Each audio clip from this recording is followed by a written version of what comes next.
En una época de grandes cambios, hubo una serie de programas documentales que relataron la historia mientras ésta tenía lugar. Estos son los documentos clásicos que informaban a un mundo en transición. Son los clásicos de la historia. Línea de batalla. La Segunda Guerra Mundial, el mayor conflicto bélico de la historia, visto a través de los ojos de los soldados que lucharon en sus batallas. Escuchen sus dramáticas historias y sean testigos del épico enfrentamiento entre el Eje y los aliados, la victoria y la derrota desde ambos lados de la línea del frente. Línea de batalla. La batalla del Atlántico.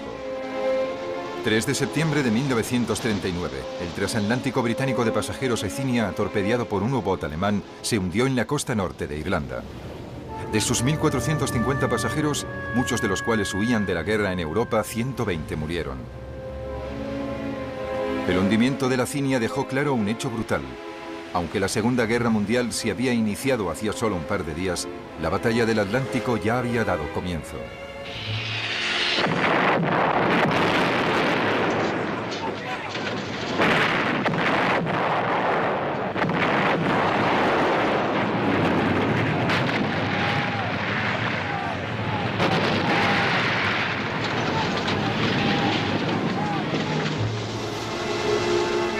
La fuerza naval alemana era inferior a la británica, los alemanes depositaron grandes esperanzas en la efectividad del barco Hunter, el mortal submarino U-boot. Desde el principio, los objetivos fueron muy claros para el alto mando alemán. Inglaterra, una isla que dependía de los barcos para su propia supervivencia, debía ser sometida mediante la interrupción de sus líneas marítimas y la destrucción de su potencia naval. El almirantazgo británico, muy alarmado por las numerosas pérdidas navales, había recurrido a varias medidas de protección. Se volvieron a trazar las rutas marítimas y se navegaba en convoyes. Se desarrollaron nuevos sistemas de detección y se dio prioridad a la fabricación de buques escolta. A bordo de una corbeta, el barco HMS Bassett, iba un especialista en detección de submarinos, el teniente Basil Black, de 33 años. Cuando el convoy llegaba a Halifax, solíamos tener una semana o 10 días de permiso. Había pocas cosas que hacer. Hacíamos reuniones en las que hablábamos de lo que había pasado, de dónde había estado cada uno de nosotros, de por qué se había perdido eso o lo otro, y cosas así.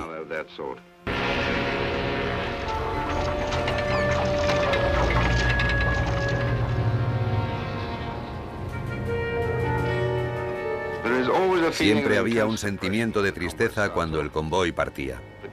Los capitanes de todos los buques escolta nos decían la ruta que seguiría el convoy y las acciones evasivas que llevaríamos a cabo.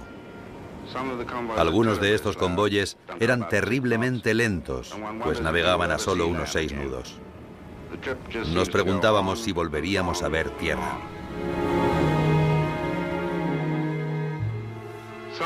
La guerra submarina era una guerra de escuchas. Podíamos romper el silencio de radio solo para hacer lo que llamábamos un informe de avistamiento enemigo, cuando entrábamos en contacto con unidades enemigas. Ese silencio era probablemente una de las peores cosas para los hombres. Verse apartados del mundo, estar constantemente a la escucha, tener que intentar detectar al enemigo.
La Luftwaffe se cobraba su precio entre los convoyes cuando estos se acercaban a Inglaterra tras un largo y precario trayecto.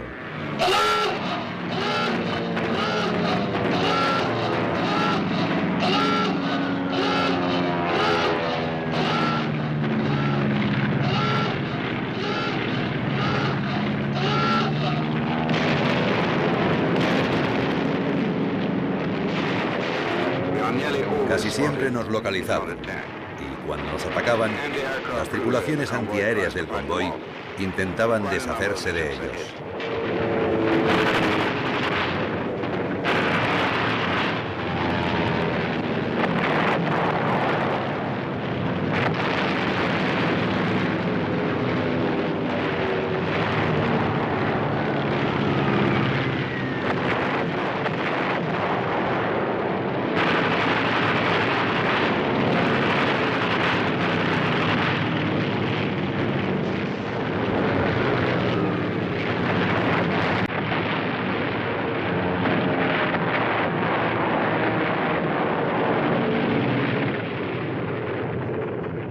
En el verano de 1940, los ataques de bombarderos alemanes sobre los barcos convirtieron el Canal de la Mancha en una trampa mortal. Pero fueron los U-Boats los que en 10 meses hundieron más de 400 buques británicos y neutrales, el equivalente a 1 millón de toneladas de barcos mercantes. En diciembre, los U-Boats habían hundido otros 300 barcos aliados, perdiendo los alemanes solo 24 submarinos. Frecuentemente, después de un ataque, nos separábamos para buscar supervivientes. Disponíamos redes en los costados del buque y pasábamos muy despacio por la zona, moviéndonos hacia adelante y hacia atrás junto a los restos de los barcos. Buscar supervivientes es muy triste. Veíamos hombres que se ahogaban, pero era demasiado tarde para ayudarles. Nos prohibían usar barcos pequeños y tampoco nos permitían parar porque hubiéramos sido un blanco fácil. Los supervivientes se acercaban, a veces en botes, otras nadando, y subían al barco gracias a las redes.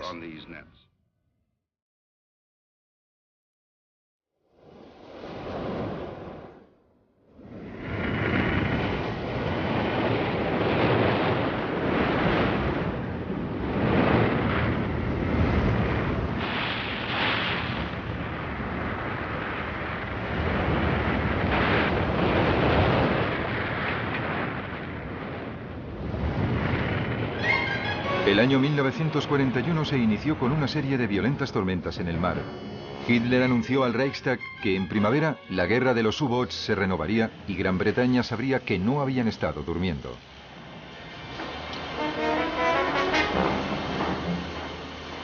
La producción de submarinos alemana era de 10 unidades al mes. Se prestaba especial atención a los de clase 7, submarinos de 700 toneladas. Llevaban 12 torpedos y 42 tripulantes y podían cubrir 6.500 millas náuticas.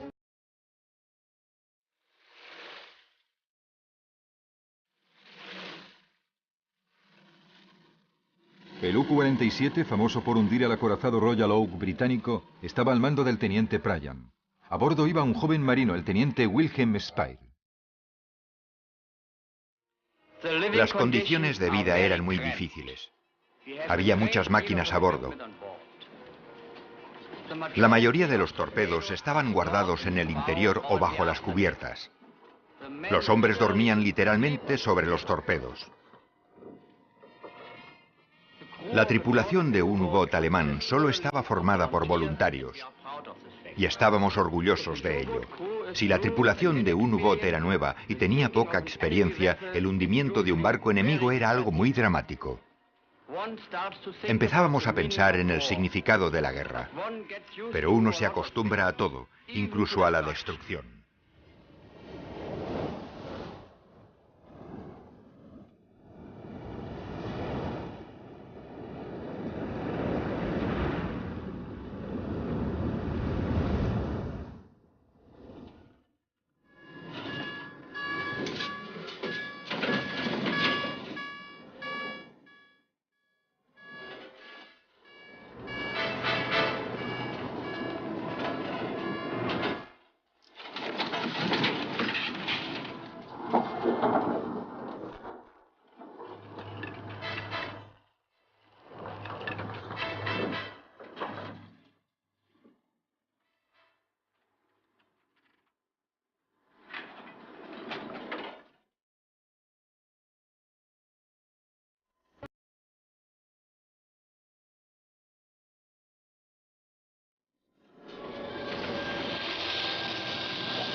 Era imposible ayudar a la tripulación de un barco hundido sin poner al mismo tiempo en peligro a nuestros propios hombres en la superficie.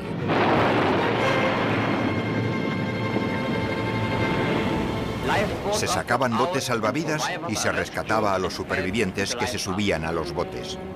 Les dábamos agua, comida, cigarrillos y ron. Y suministrábamos también primeros auxilios a los heridos. Si podíamos, buscábamos algún barco neutral en la zona.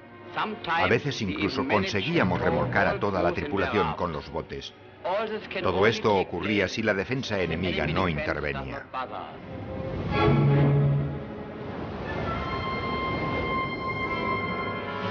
El almirante Karl Donitz estaba al mando de la flota submarina alemana.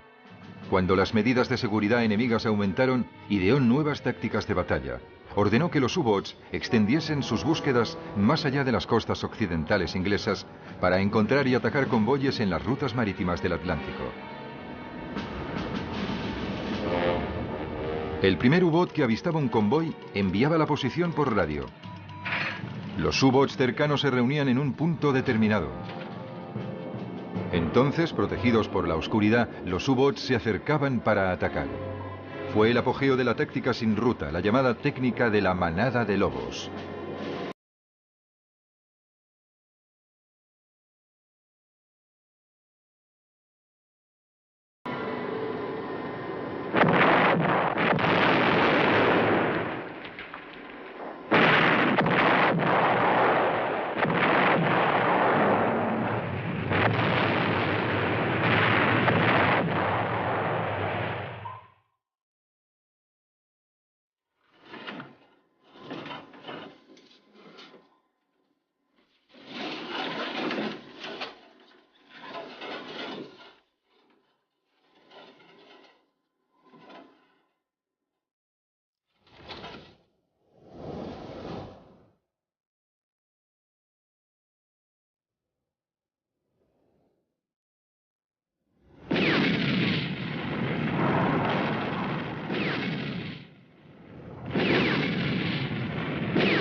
Mientras 1941 llegaba a su fin, los submarinos provocaron el hundimiento de otros 500 barcos mercantes en el Atlántico Norte.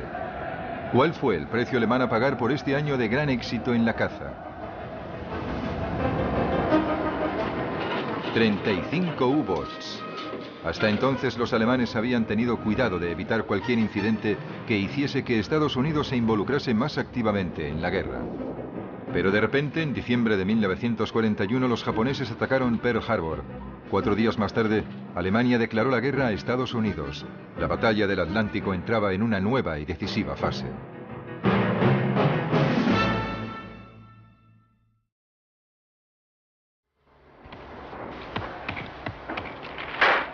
Con la entrada de Estados Unidos en la guerra, la construcción naval aumentó muchísimo. Los astilleros de todo el país se volcaron en la tarea de crear la mayor y más poderosa flota mercante que el mundo hubiera visto. A pesar del esfuerzo, el número de barcos hundidos por los U-Boats seguía siendo superior al que los Estados Unidos podían suministrar.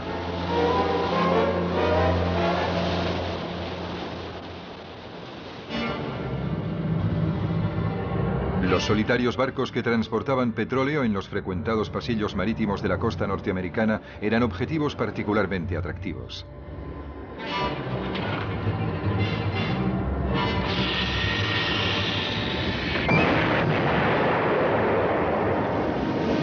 El almirante Donitz comentó: nuestros submarinos operan junto a la costa de los Estados Unidos para que los que vigilan ciudades enteras sean testigos de cómo arden sus barcos y del drama de la guerra. En la primavera de 1942 entró en servicio un sistema de convoyes costeros en el litoral atlántico. La protección aérea y otras medidas defensivas obligaron a los U-Boats a retirarse nuevamente hacia el norte y el centro del Atlántico. Las grandes flotas de barcos mercantes y de tropas estaban guiadas por escoltas provistos de sonars y armas antisubmarinos. Formaciones cuidadosamente controladas se desplazaban a la velocidad que marcaba el barco más lento. El recorrido en zigzag añadía muchos días a las 2 semanas que antes pasaban en el mar. Por la noche, los barcos sin luces y silenciosos eran una amenaza entre ellos mismos, ya que siempre existía el riesgo de colisión. El mal tiempo era otro de los enemigos de los convoyes. El imprevisible Atlántico era tan mortal como los U-boats invisibles.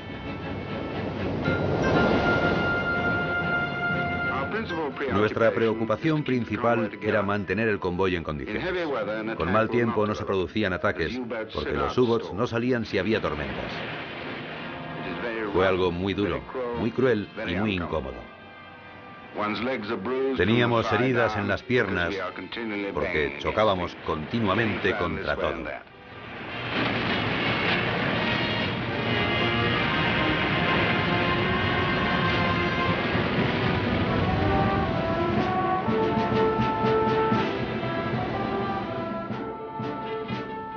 Siempre había un oficial de convoy a bordo de un destructor. Recibíamos mensajes suyos avisándonos de que había un U-boat en determinada zona. Se destacaban 2 o 3 de los barcos de la escolta para atacar a los U-boats antes de que estos pudieran poner en práctica sus tácticas. Enviábamos una señal y recibíamos un eco. En cuanto nos acercábamos para atacar, el ritmo de las señales aumentaba. Con la disposición de ataque siempre sabíamos si el contacto estaba cerca.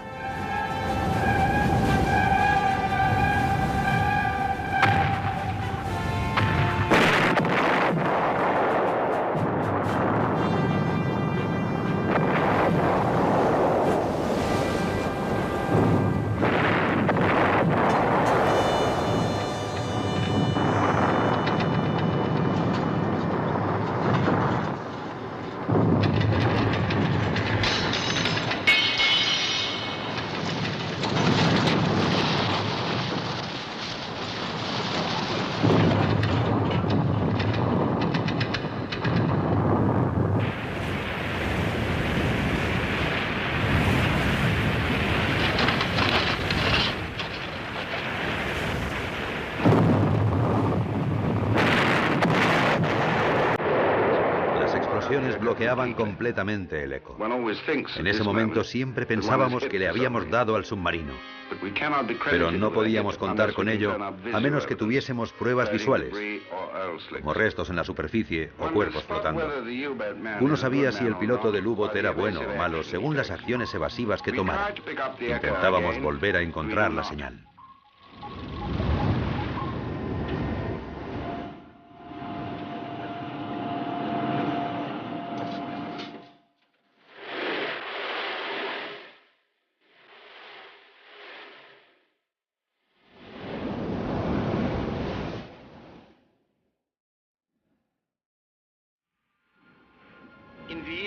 Por la noche subimos.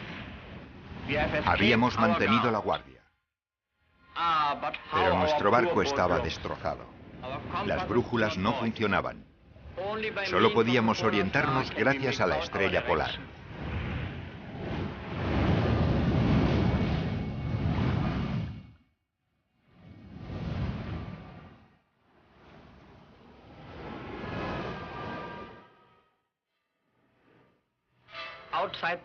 En las afueras de Burdeos nos encontramos con un barco enemigo. Nos sumergimos y nos preparamos para el ataque.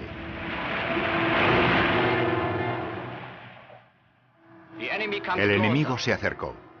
Pensábamos que era como si ya hubiéramos hundido el barco. Estaba en la posición perfecta y nosotros soltamos nuestro torpedo. Esperamos y esperamos, pero no ocurrió nada. Era un torpedo en círculo. Nuestro propio torpedo volvió hacia nosotros.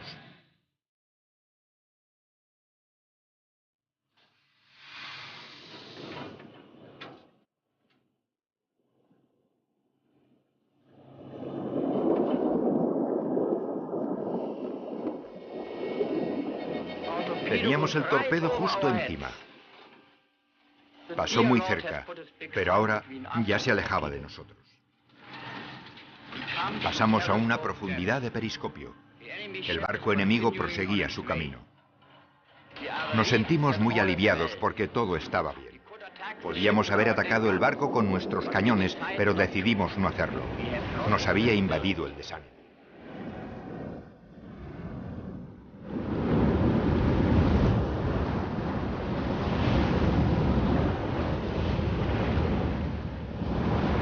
La presión tras varias semanas en el mar en circunstancias tensas y con tantas personas a bordo solo se aliviaba cuando se llegaba a puerto. Allí los tripulantes de los U-Boats eran recibidos como héroes y gozaban de un trato especial.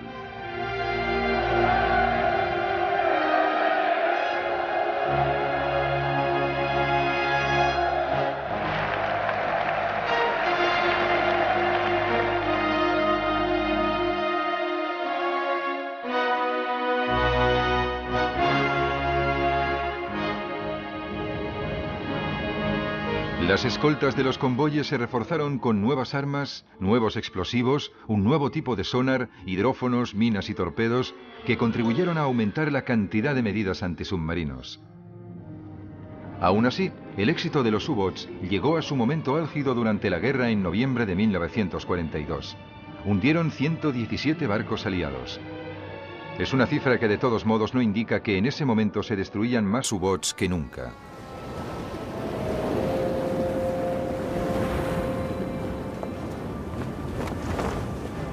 En febrero de 1943 los británicos usaron por primera vez un nuevo radar. Operaba a una longitud de onda muy baja que los aparatos alemanes no podían detectar. Día y noche se descubrían submarinos sin que estos se dieran cuenta, que luego eran atacados por un enemigo al que no veían hasta que ya era demasiado tarde.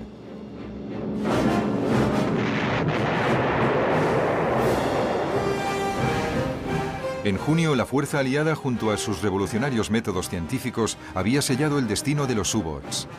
De los 235 submarinos operativos, 84 habían sido destruidos durante los anteriores 3 meses. Las cada vez mayores pérdidas alemanas traían consigo un menor número de hundimientos aliados. Al fin, el cazador había sido cazado.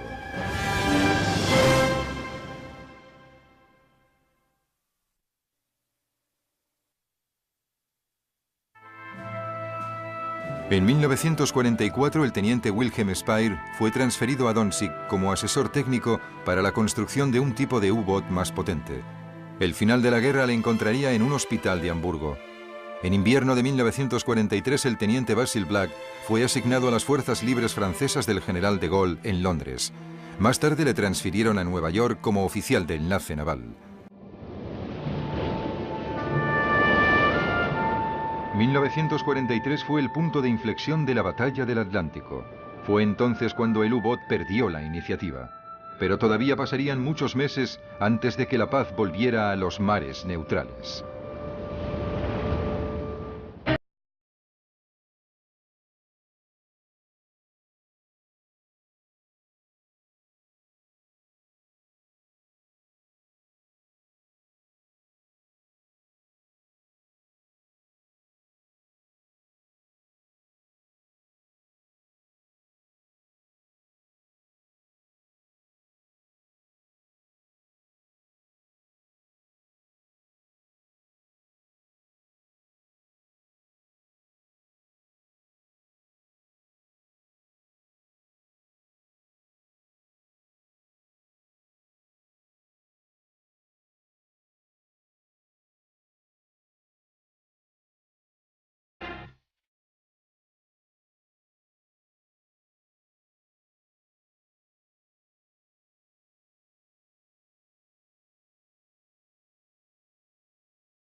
Henry Le Sucre, miembro de la OSS, la Oficina de Servicios Estratégicos estadounidense, era un combatiente de la resistencia francesa. En 1944 tenía 63 años. Luchó en la batalla final por París. Luego ha sido un artista de prestigio en Nueva York. Durante la Primera Guerra Mundial me hirieron 3 veces. En la segunda, estuvieron a punto de no aceptarme debido a mi edad. Heinz Günther era sargento de la Wehrmacht alemana. En 1944 él también luchó en la batalla de París como soldado con 2 años de experiencia, aunque solo tenía 18. Actualmente es el encargado de una tienda de pinturas industriales en el sur de California. Cuando llegué a Francia era muy joven. Como cualquier soldado, tenía ganas de pasar algunos días de permiso en París. Había oído hablar mucho de esta ciudad y por fin iba a conocerla. Pero me dejó unos recuerdos que nunca voy a olvidar. En las turbulentas calles de París, las vidas de Heinz Günther y Henry Le Sucre se cruzaron durante un breve momento. 2 combatientes, uno alemán y otro francés, reviven ese momento de la historia.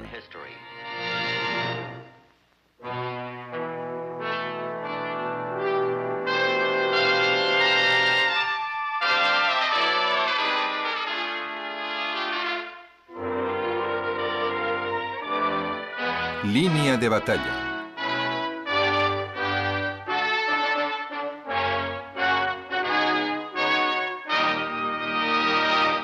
La batalla de París.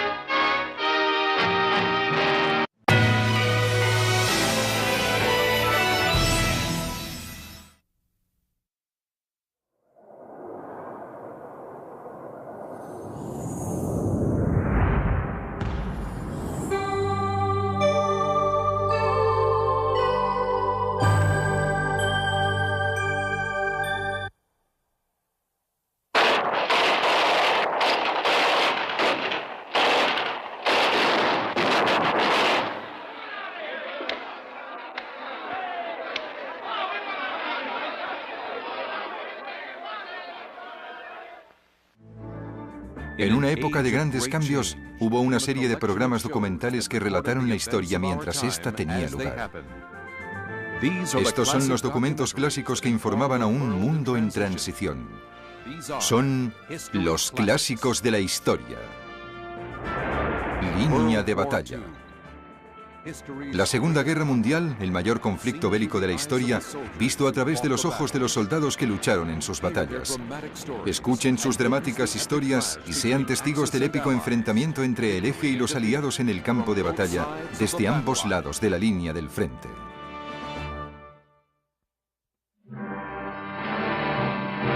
La batalla de París.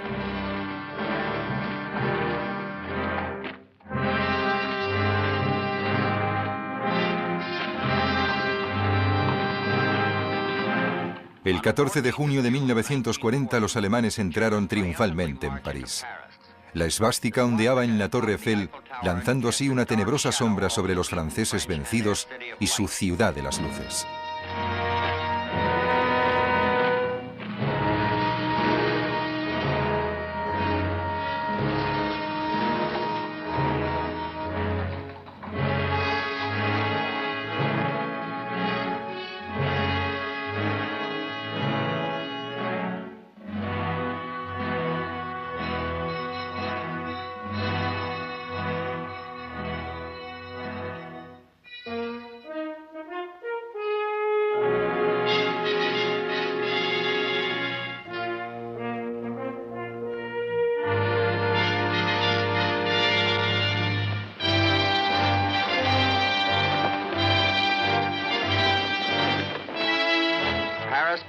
París se convirtió en el lugar de permiso y recreo del ejército alemán.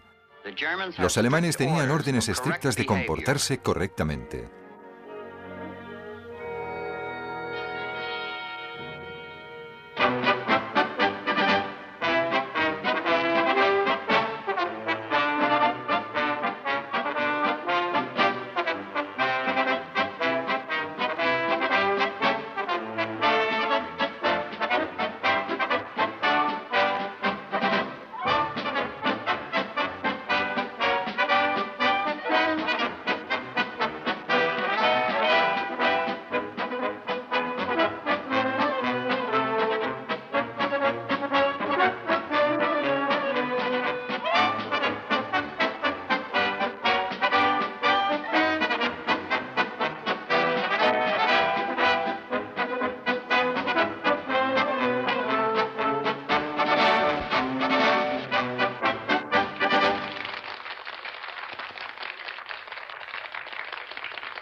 Pronto empezaron a escasear la comida y el vino. Se establecieron toques de queda y se inició un estricto sistema de racionamiento.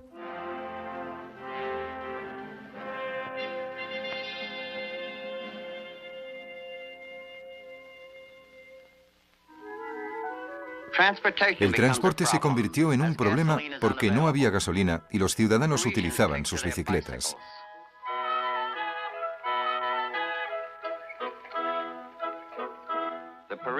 Los parisinos se volvieron distantes. Cuando se mencionaba a los alemanes contestaban invariablemente, ¿qué alemanes?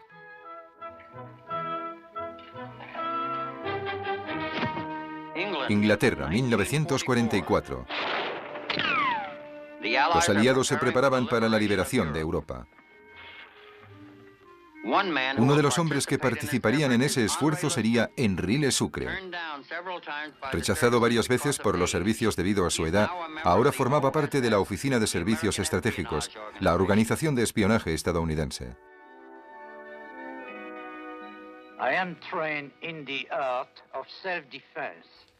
Estaba entrenado en defensa personal y todas esas cosas, como hacer de carterista, abrir cajas fuertes, romper puertas y matar gente sin usar nada más que mis manos desnudas. Nos enseñaban a matar y a robar y a evitar que nos siguieran.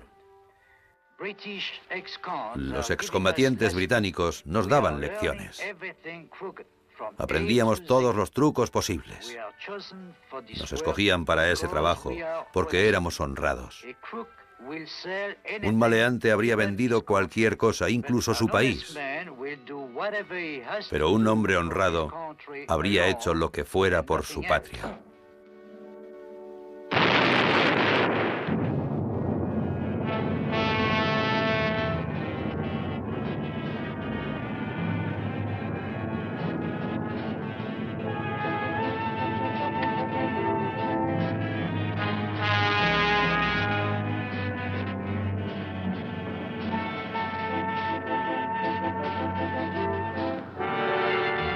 Un buen día me dijeron que me iba a tirar en paracaídas.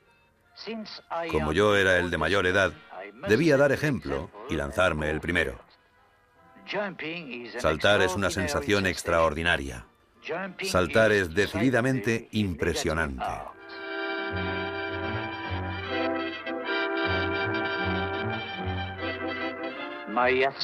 Mi deber era ayudar a coordinar los diferentes elementos clandestinos.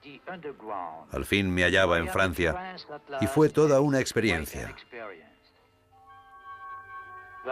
París estaba igual, pero los parisinos se morían de hambre.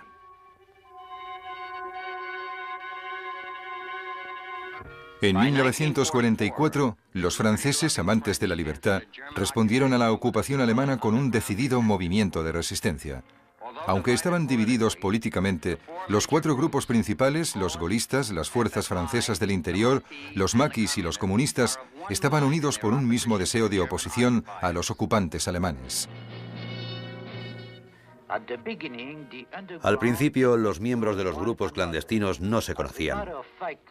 De hecho, no sabían ni los nombres verdaderos. Siempre eran Henry, Charles o George. Así era mejor. Si los alemanes nos atrapaban, nadie podría decir lo que no sabía. Si no sabíamos nada, no podíamos decir nada. Enseñé a un grupo a usar explosivos plásticos. Una vez a la semana, salíamos de la ciudad para hacer estallar un puente o un tren. Le encantaban esos emocionantes momentos.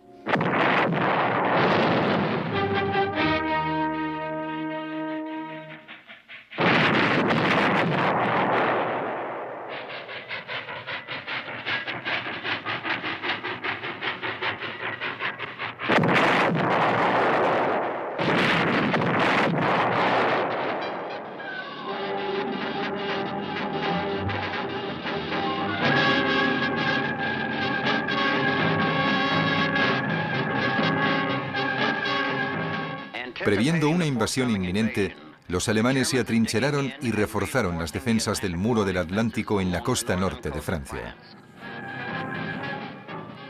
Uno de los paracaidistas de la división aérea Panzer era el sargento Heinz Gunther.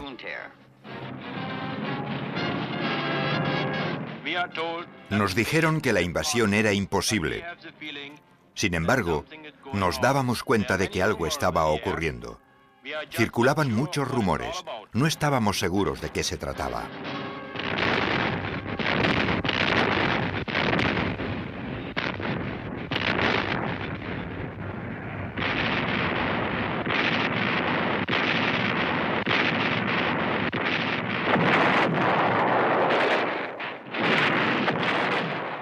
Era cierto. Los aliados habían llegado. Habían desembarcado en una playa a unos 30 kilómetros de nosotros. La lucha era fuerte y nos hacían retroceder.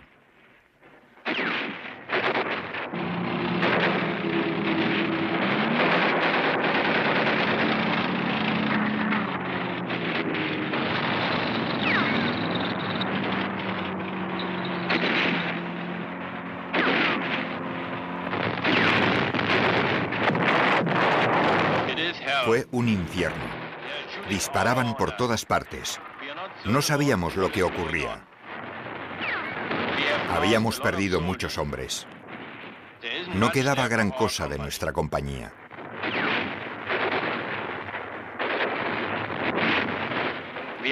Nos ordenaron volver a París de permiso. Me puse muy contento. París me gustaba.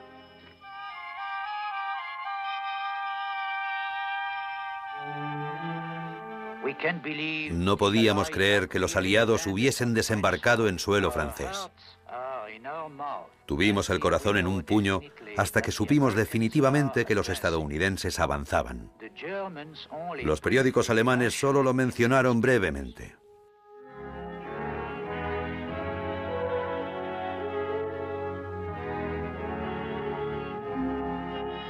París seguía pareciendo que estaba en paz. Aún así, 4 años de opresión, 4 años de esclavitud, 4 años de odio explotaron de repente.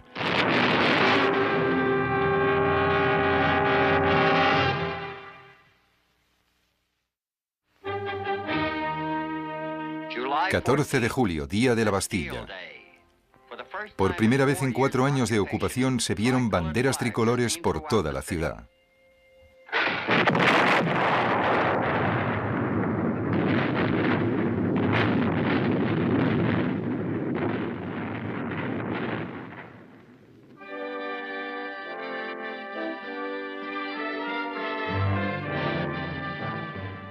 Dos días antes me habían asignado una nueva misión. Debía patrullar las calles en camión. Me gustaba la ciudad, pero había que tener cuidado con los franceses porque algunos de ellos escondían fusiles y ametralladoras.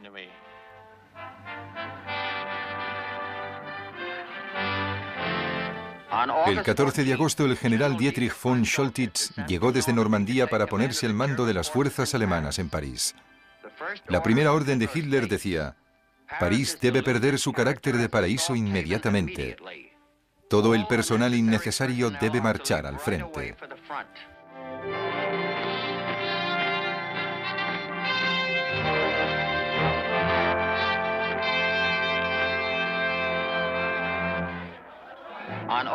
El 15 de agosto, la resistencia convocó una huelga general. Varios miles de policías y trabajadores del ferrocarril se adhirieron a ella. La autoridad civil se vino abajo.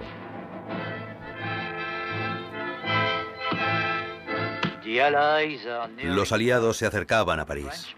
Había franceses en las calles mostrando su entusiasmo y su felicidad.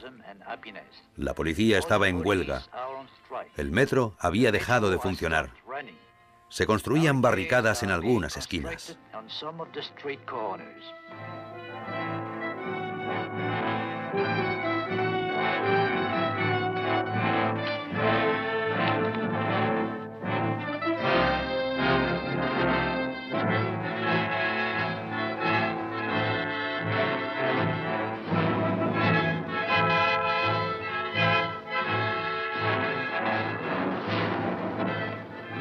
La mayoría de mis hombres eran jóvenes, algunos de ellos incluso adolescentes. Yo era el de más edad. Me llamaban el viejo. No me importaba. La edad no importaba en ese tipo de trabajo. Estábamos listos para luchar de la mejor manera posible. Intentábamos liberar París solos. Pero había alemanes por todas partes y teníamos pocas cosas con las que luchar. Cada vez que matábamos o hacíamos prisionero a un alemán, conseguíamos nuevas armas. Si nos cogían, nos pondrían contra un muro y nos fusilarían inmediatamente.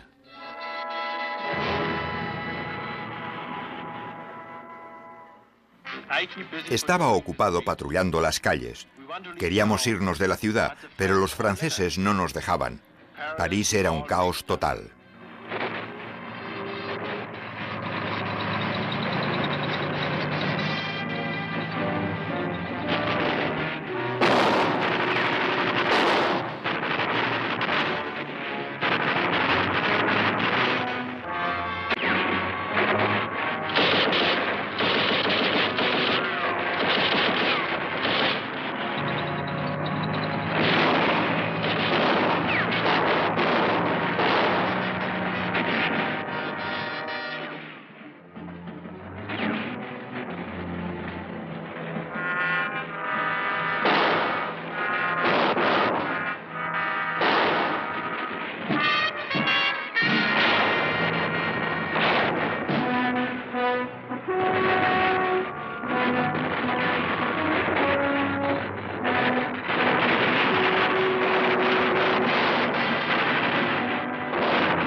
Uno a uno, los diferentes barrios de la ciudad fueron cayendo en poder de la resistencia. Von Choltitz dialogó con las autoridades civiles y les encomendó que mantuviesen el orden en la ciudad, salvaguardaran las vidas de sus tropas y, sobre todo, conservaran lo que consideraba que era el centro cultural de Europa. El domingo 20 de agosto, con ayuda del cónsul sueco, se llegó a una tregua entre von Choltitz y los líderes de la resistencia. Ambos bandos acordaron un alto el fuego inmediato y el mantenimiento de sus posiciones. Los alemanes podían continuar la evacuación, pero debían evitar el centro de la ciudad.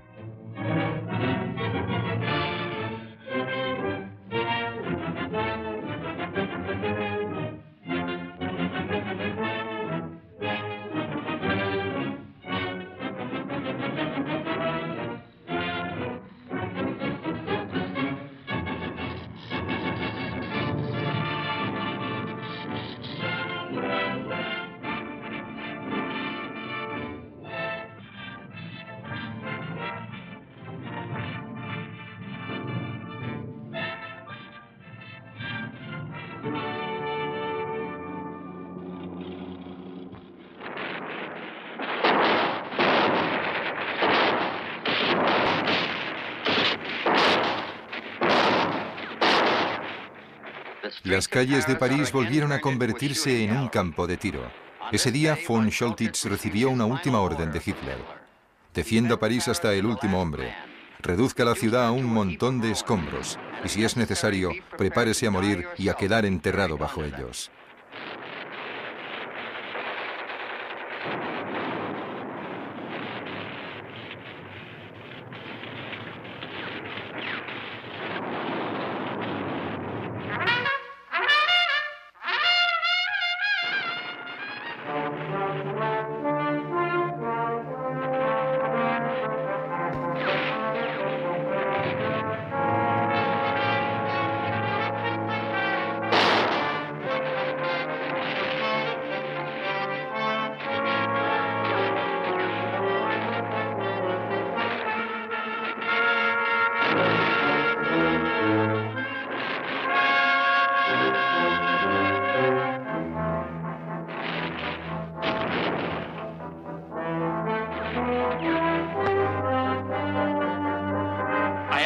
No me había enterado de que había una tregua.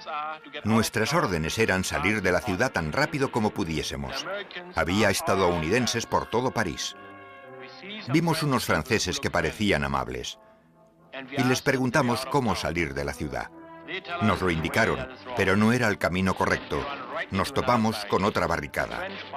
Los franceses nos disparaban desde las ventanas y las puertas. No me daban miedo los soldados estadounidenses, me daban miedo los franceses.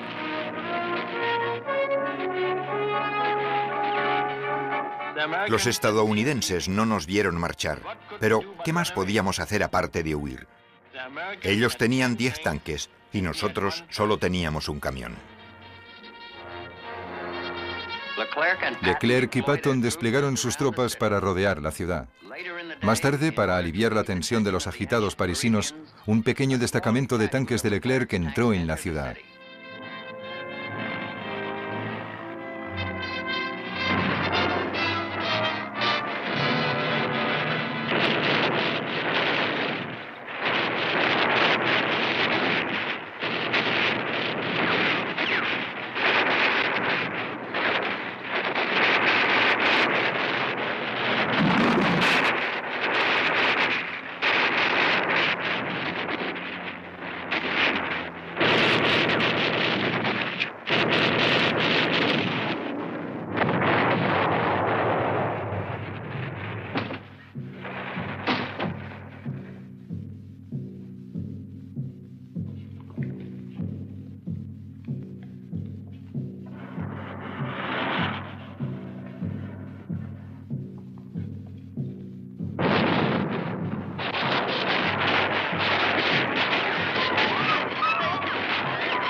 El 25 de agosto, desafiando por completo las órdenes de Hitler, el general von Choltitz se rindió en el París que amaba y que ayudó a conservar.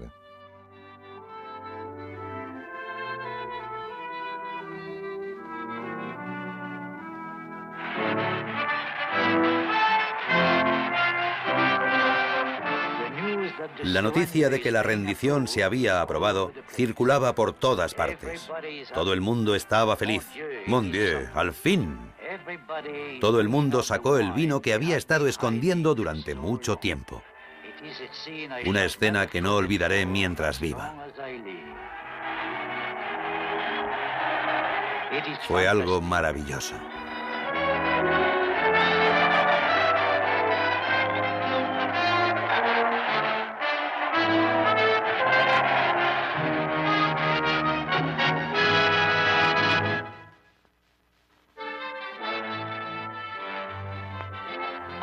Henri Le Sucre recibió más tarde una estrella de plata y la guerra terminó tranquilamente para él en su adorado París. El sargento Heinz Günther fue capturado por los estadounidenses en Bélgica ese mismo año. La batalla de París había terminado y la mayor ciudad de una gran nación había vuelto a nacer.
Mi deber era ayudar a coordinar los diferentes elementos clandestinos.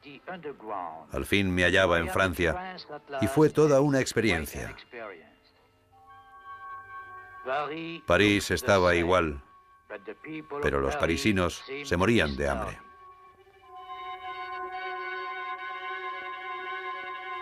En 1944, los franceses, amantes de la libertad, respondieron a la ocupación alemana con un decidido movimiento de resistencia. Aunque estaban divididos políticamente, los cuatro grupos principales, los gaullistas, las fuerzas francesas del interior, los maquis y los comunistas, estaban unidos por un mismo deseo de oposición a los ocupantes alemanes. Al principio, los miembros de los grupos clandestinos no se conocían. De hecho, no sabían ni los nombres verdaderos. Siempre eran Henry, Charles o George. Así era mejor. Si los alemanes nos atrapaban, nadie podría decir lo que no sabía. Si no sabíamos nada, no podíamos decir nada. Enseñé a un grupo a usar explosivos plásticos. Una vez a la semana, salíamos de la ciudad para hacer estallar un puente o un tren.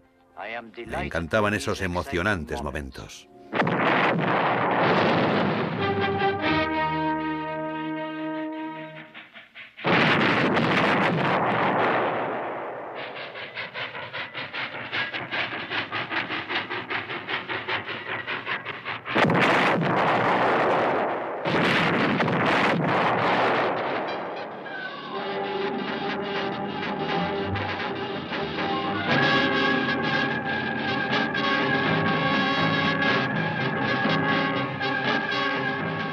Previendo una invasión inminente, los alemanes se atrincheraron y reforzaron las defensas del muro del Atlántico en la costa norte de Francia. Uno de los paracaidistas de la división aérea Panzer era el sargento Heinz Günther.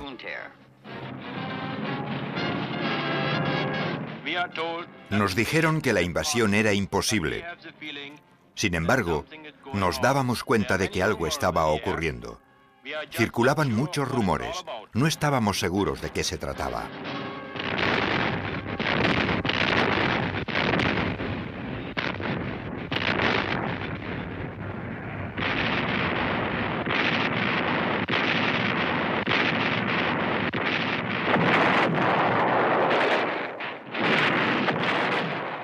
Era cierto.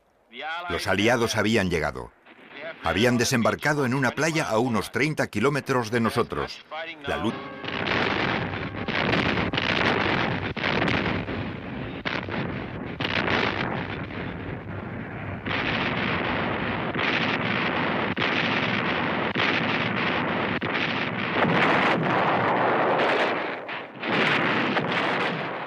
Era cierto. Los aliados habían llegado. Habían desembarcado en una playa a unos 30 kilómetros de nosotros. La lucha era fuerte y nos hacían retroceder.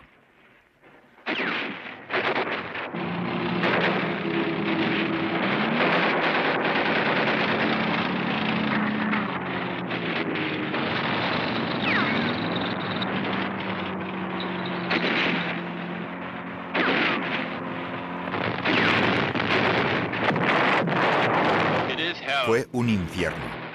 Disparaban por todas partes. No sabíamos lo que ocurría. Habíamos perdido muchos hombres. No quedaba gran cosa de nuestra compañía.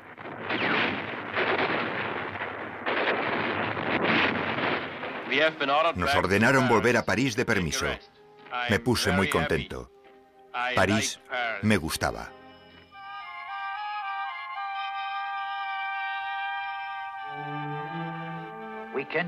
No podíamos creer que los aliados hubiesen desembarcado en suelo francés. Tuvimos el corazón en un puño hasta que supimos definitivamente que los estadounidenses avanzaban. Los periódicos alemanes solo lo mencionaron brevemente.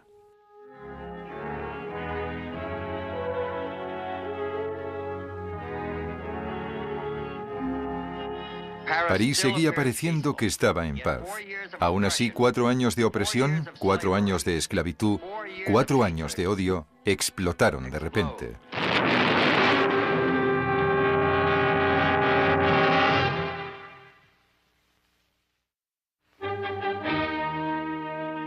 14 de julio, Día de la Bastilla. Por primera vez en 4 años de ocupación se vieron banderas tricolores por toda la ciudad.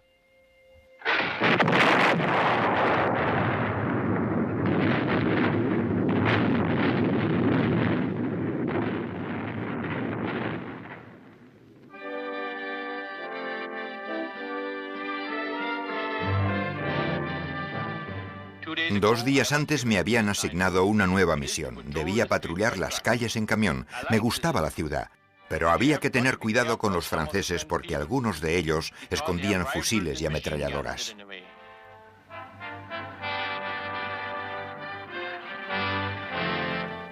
El 14 de agosto el general Dietrich von Choltitz llegó desde Normandía para ponerse el... Como yo era el de mayor edad, debía dar ejemplo y lanzarme el primero.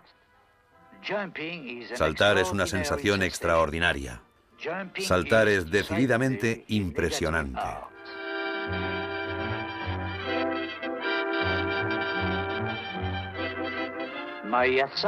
Mi deber era ayudar a coordinar los diferentes elementos clandestinos. Al fin me hallaba en Francia y fue toda una experiencia. París estaba igual, pero los parisinos se morían de hambre.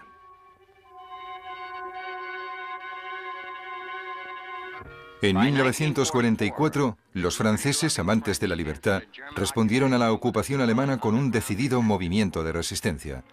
Aunque estaban divididos políticamente, los 4 grupos principales, los gaullistas, las fuerzas francesas del interior, los maquis y los comunistas, estaban unidos por un mismo deseo de oposición a los ocupantes alemanes. Al principio, los miembros de los grupos clandestinos no se conocían. De hecho, no sabían ni los nombres verdaderos. Siempre eran Henry, Charles o George. Así era mejor.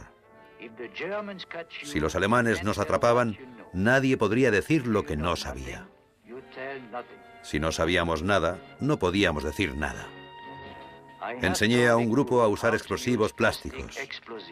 Una vez a la semana, salíamos de la ciudad para hacer estallar un puente o un tren. Me encantaban esos emocionantes momentos.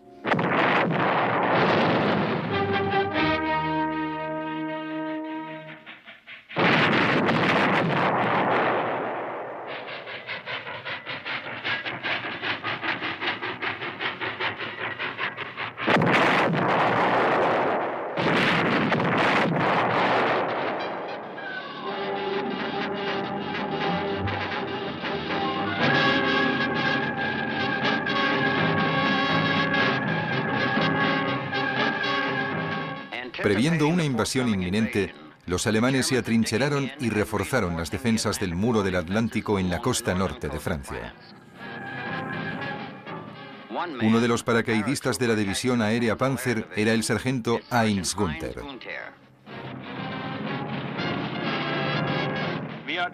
Nos dijeron que la invasión era imposible. Sin embargo, nos dábamos cuenta de que algo estaba ocurriendo. Circulaban muchos rumores. No estábamos seguros de qué se trataba.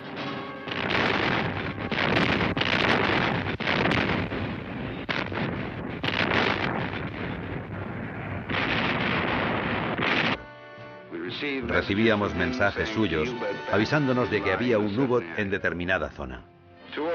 Se destacaban 2 o 3 de los barcos de la escolta para atacar a los U-boats antes de que estos pudieran poner en práctica sus tácticas. Enviábamos una señal y recibíamos un eco.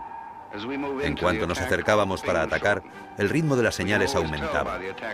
Con la disposición de ataque siempre sabíamos si el contacto estaba cerca.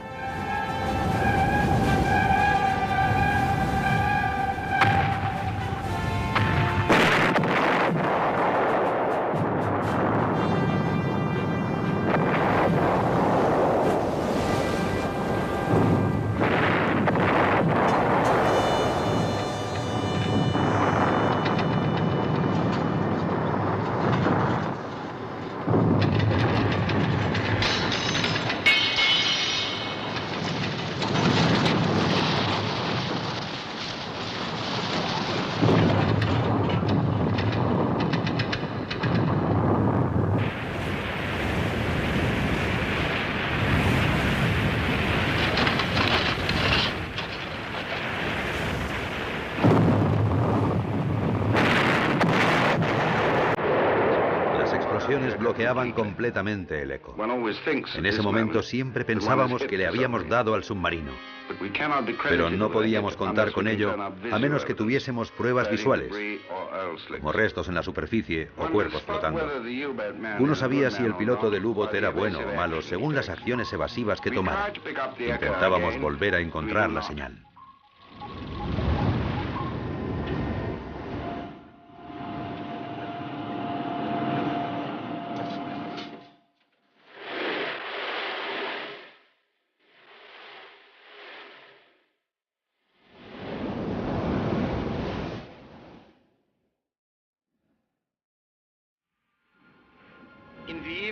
Por la noche subimos. Habíamos mantenido la guardia. Pero nuestro barco estaba destrozado. Las brújulas no funcionaban. Solo podíamos orientarnos gracias a la estrella polar.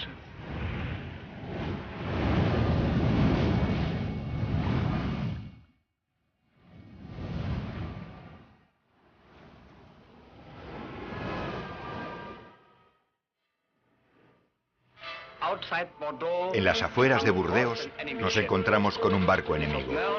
Nos sumergimos y nos preparamos para el ataque.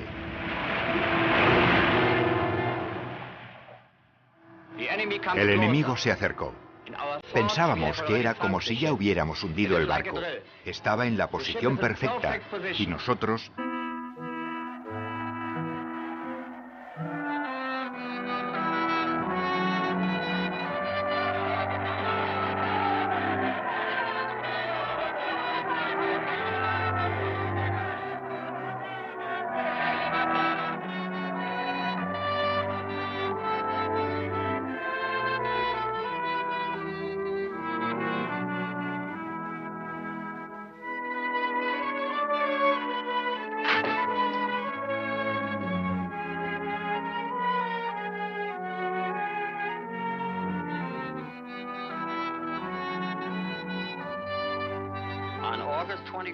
El 25 de agosto, desafiando por completo las órdenes de Hitler, el general von Choltitz se rindió en el París que amaba y que ayudó a conservar.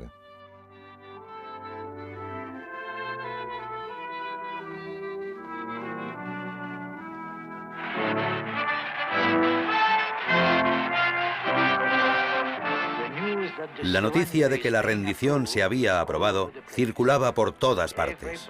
Todo el mundo estaba feliz. Mon Dieu, al fin. Todo el mundo sacó el vino que había estado escondiendo durante mucho tiempo. Una escena que no olvidaré mientras viva. Fue algo maravilloso.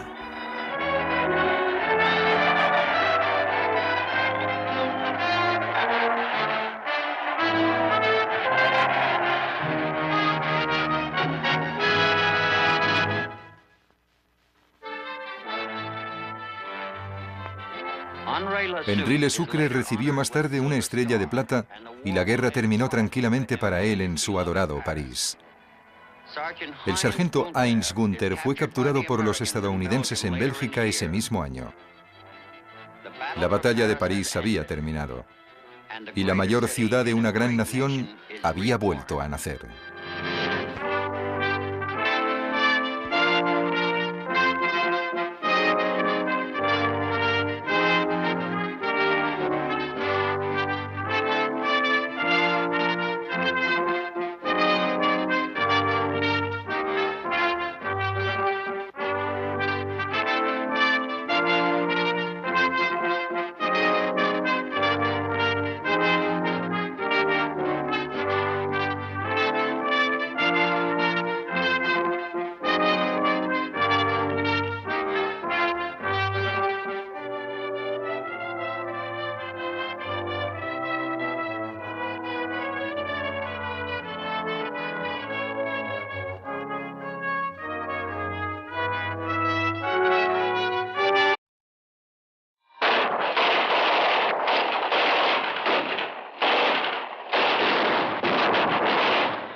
Henri Le Sucre, miembro de la OSS, la Oficina de Servicios Estratégicos estadounidense, era un combatiente de la resistencia francesa.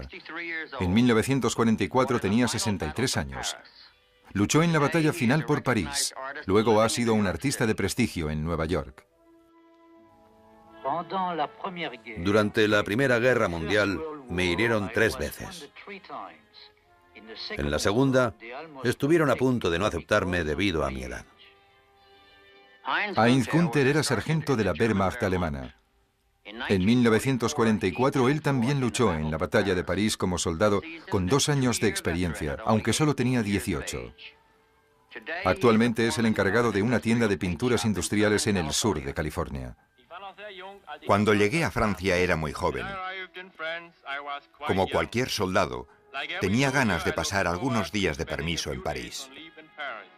Había oído hablar mucho de esta ciudad y por fin iba a conocerla. Pero me dejó unos recuerdos que nunca voy a olvidar. En las turbulentas calles de París, las vidas de Heinz Günther y Henri Le Sucre se cruzaron durante un breve momento. 2 combatientes, uno alemán y otro francés, reviven ese momento de la historia.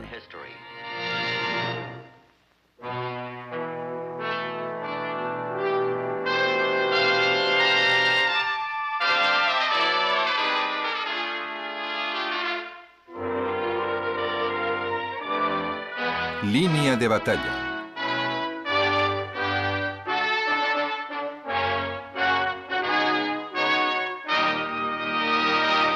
La batalla de París.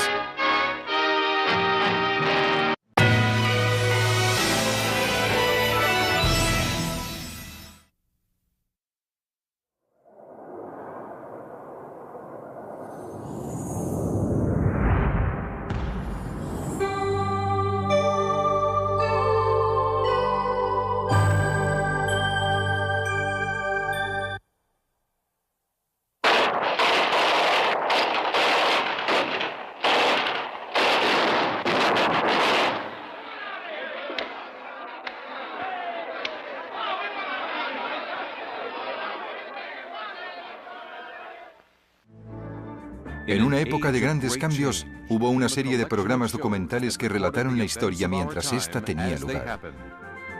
Estos son los documentos.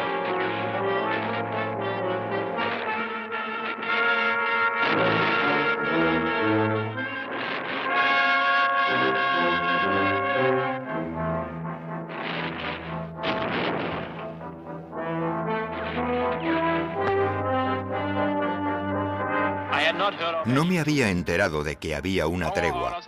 Nuestras órdenes eran salir de la ciudad tan rápido como pudiésemos. Había estadounidenses por todo París. Vimos unos franceses que parecían amables y les preguntamos cómo salir de la ciudad. Nos lo indicaron, pero no era el camino correcto. Nos topamos con otra barricada. Los franceses nos disparaban desde las ventanas y las puertas.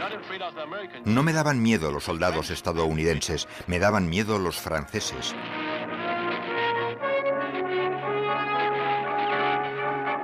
Los estadounidenses no nos vieron marchar, pero ¿qué más podíamos hacer aparte de huir? Ellos tenían 10 tanques y nosotros solo teníamos un camión. Leclerc y Patton desplegaron sus tropas para rodear la ciudad. Más tarde, para aliviar la tensión de los agitados parisinos, un pequeño destacamento de tanques de Leclerc entró en la ciudad.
1943 los británicos usaron por primera vez un nuevo radar.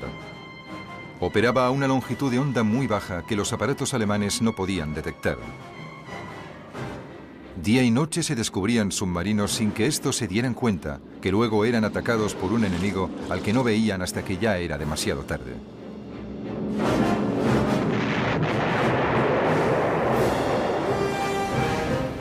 En junio, la fuerza aliada, junto a sus revolucionarios métodos científicos, había sellado el destino de los U-Boats.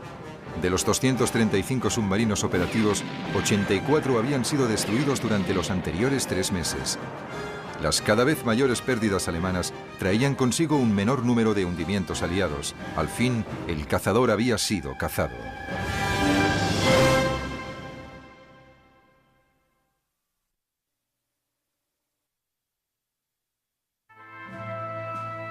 En 1944, el teniente Wilhelm Speer fue transferido a Danzig como asesor técnico para la construcción de un tipo de U-Boot más potente.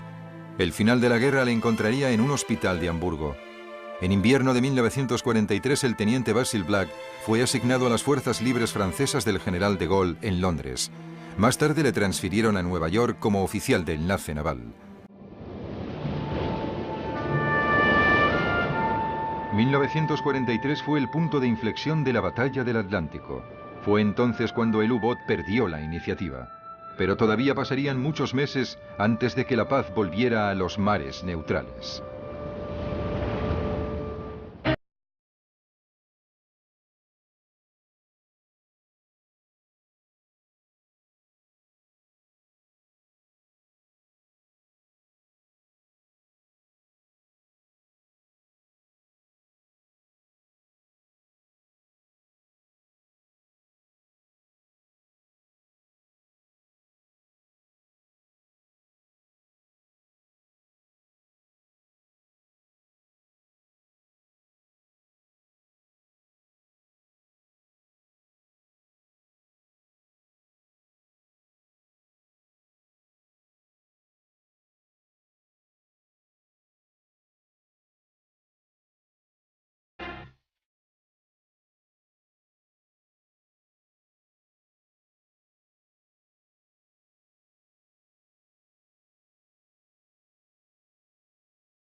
Unas esquinas.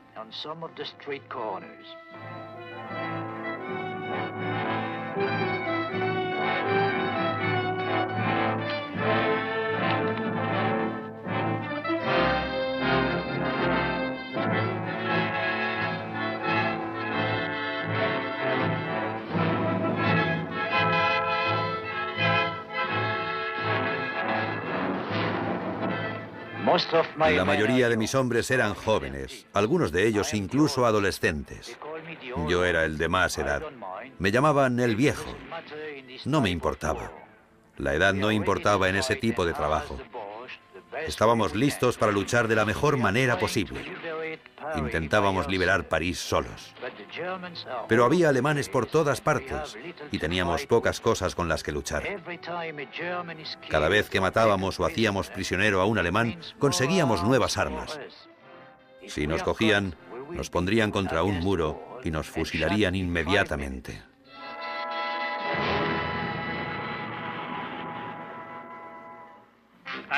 Estaba ocupado patrullando las calles. Queríamos irnos de la ciudad, pero los franceses no nos dejaban. París era un caos total.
Uno a uno, los diferentes barrios de la ciudad fueron cayendo en poder de la resistencia.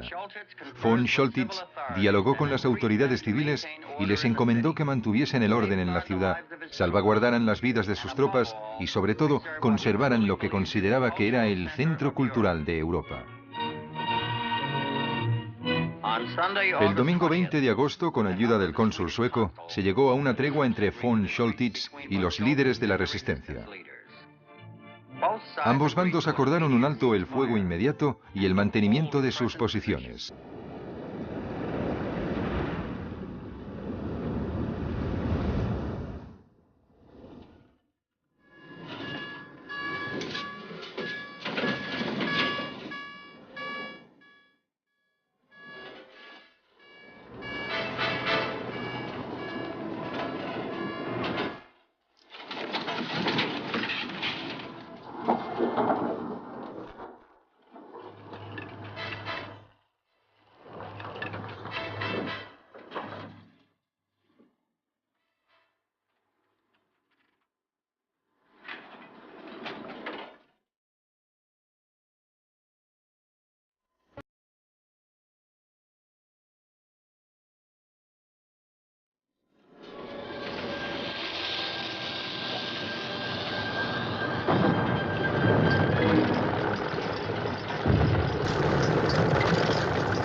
Era imposible ayudar a la tripulación de un barco hundido sin poner al mismo tiempo en peligro a nuestros propios hombres en la superficie.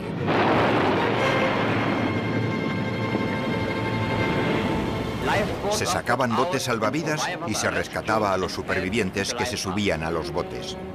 Les dábamos agua, comida, cigarrillos y ron. Y suministrábamos también primeros auxilios a los heridos. Si podíamos, buscábamos algún barco neutral en la zona. A veces incluso conseguíamos remolcar a toda la tripulación con los botes. Todo esto ocurría si la defensa enemiga no intervenía.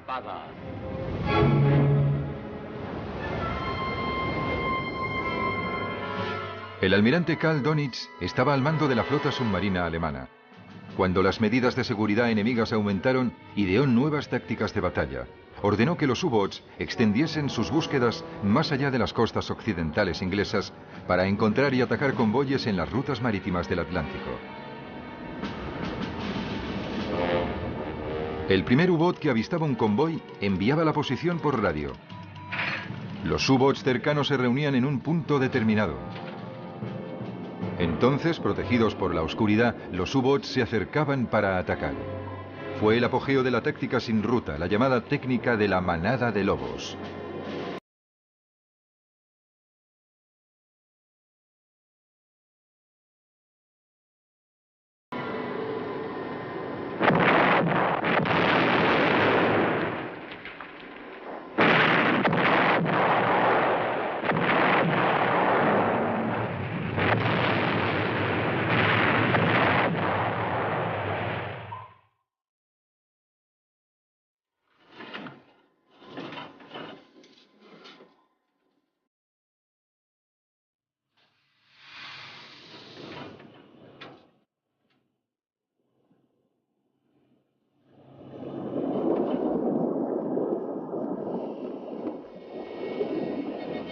Teníamos el torpedo justo encima.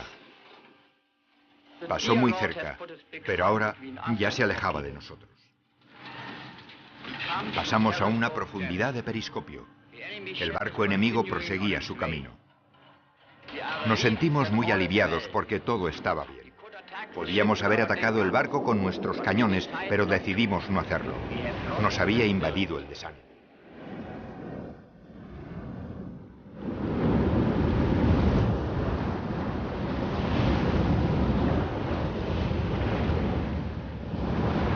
La presión tras varias semanas en el mar en circunstancias tensas y con tantas personas a bordo solo se aliviaba cuando se llegaba a puerto. Allí los tripulantes de los U-boats eran recibidos como héroes y gozaban de un trato especial.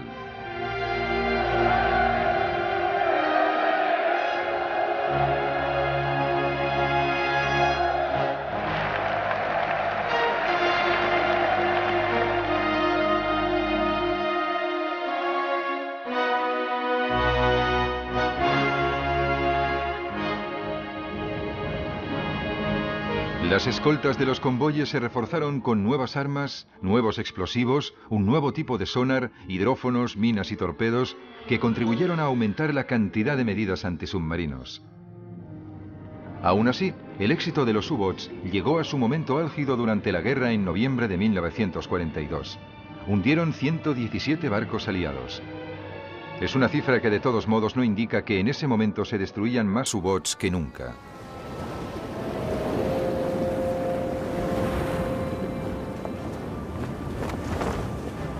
En febrero de 1943 los británicos usaron por primera vez un nuevo radar. Operaba a una longitud de onda muy baja que los aparatos alemanes no podían detectar. Día y noche se descubrían submarinos sin que estos se dieran cuenta, que luego eran atacados por un enemigo al que no veían hasta que ya era demasiado tarde.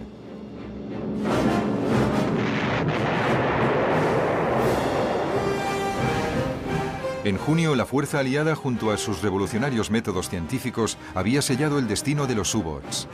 De los 235 submarinos operativos, 84 habían sido destruidos durante los anteriores 3 meses.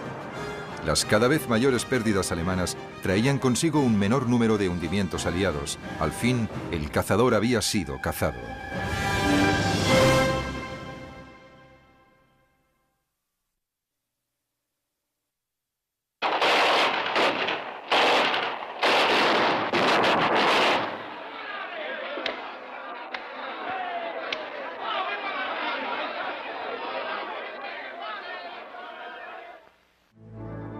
En una época de grandes cambios, hubo una serie de programas documentales que relataron la historia mientras ésta tenía lugar. Estos son los documentos clásicos que informaban a un mundo en transición. Son los clásicos de la historia. Línea de batalla. La Segunda Guerra Mundial, el mayor conflicto bélico de la historia, visto a través de los ojos de los soldados que lucharon en sus batallas. Escuchen sus dramáticas historias y sean testigos del épico enfrentamiento entre el eje y los aliados en el campo de batalla, desde ambos lados de la línea del frente.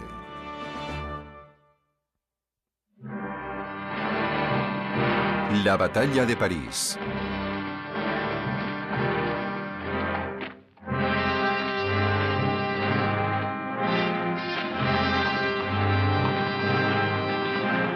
El 14 de junio de 1940 los alemanes entraron triunfalmente en París. La esvástica ondeaba en la Torre Eiffel, lanzando así una tenebrosa sombra sobre los franceses vencidos y su ciudad de las luces.